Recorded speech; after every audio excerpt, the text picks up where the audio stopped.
ఏ విధంగానైతే మొదలైందో ఈ ఖనిలో కళారంగం కూడా అలాగే మొదలైంది.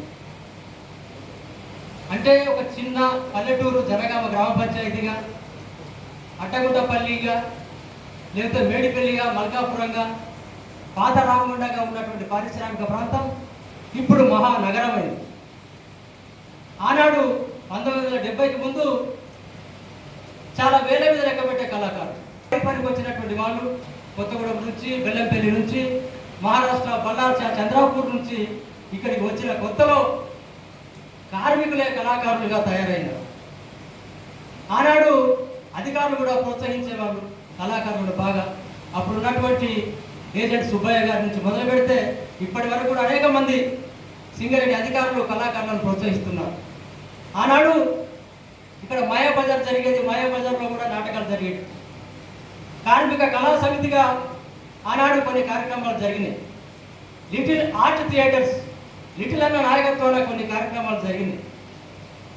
అమరజీవి కార్మిక నాయకుడు భాస్కర్ రావు గారు, ఆయన నాయకుడు, కళాకారుడు కూడా. ఆయనకున్నటువంటి శ్రద్ధ, ఆయనకున్నటువంటి ఇంట్రెస్ట్తో ఆయన కూడా కొన్ని నాటికలు ప్రారంభిస్తే ఆ తర్వాత 1974లో ప్రజానాట్య మండలి ఆవిర్భవించింది.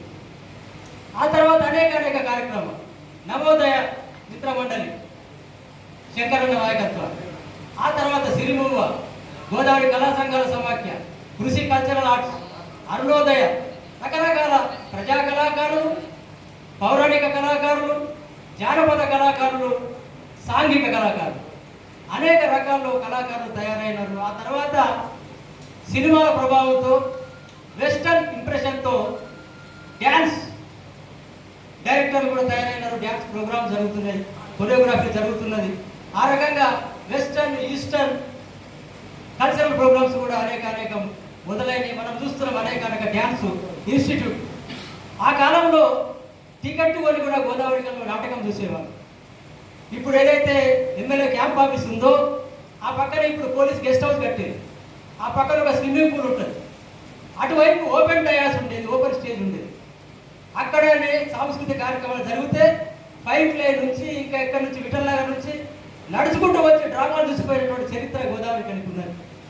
టికెట్ కొని నాటకం చూసిన చరిత్ర ఉన్నది. అనేక కార్యక్రమాలు ఆనాడు జరిగినాయి. సినిమా నటులు సి నాగభూషణం గారు వచ్చి రక్త కన్నీరు ఓల్డ్ అశోక్ టాకీస్లో జరిగింది. తర్వాత సెక్రటరీ స్కూల్లో అందరూ బ్రతకాలి నాటిక. ఈ రకంగా నాటకాలని, నాటికల్ని, కళల్ని, జానపదాల్ని, పౌరాణికాల్ని అనేక పోషించినటువంటి కానీ కళారంగం గోదావరి కనికే కాదు, ఉమ్మడి కరీంనగర్ జిల్లాకే కాదు, రాష్ట్ర వ్యాప్తంగా కూడా ఇది